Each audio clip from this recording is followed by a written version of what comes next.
Hello and welcome to this video in which we will look at how to access Lumio by Smart's new feature of exporting student results from activities. I am Kyle Krenz, a technology integrationist with SWWC. In Lumio, once you have started the lesson and your students are connected, they can complete different activities. In the example found on the screen is a match 'em up activity.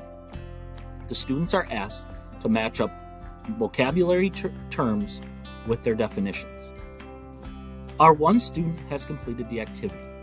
This newest feature in Lumio allows teachers to export results from certain activities. On the teacher dashboard, you can now click the Export Results options on the dashboard page. Once clicked, a CSV file spreadsheet will be downloaded.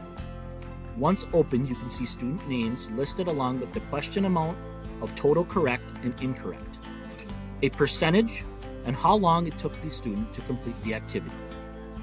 What is great about this feature is you can now take the results from these activities and use them as a formative assessment. With the CSV file, you can quickly take the results and input them into your gradebook system. Note that the CSV feature is available for the following activity types in Lumio: Supersort, Rank Order, and Match 'em Up. You can find other helpful tutorial videos like this one by visiting and subscribing to our YouTube channel, SWWC Technology Integration. Thank you for your time and attention.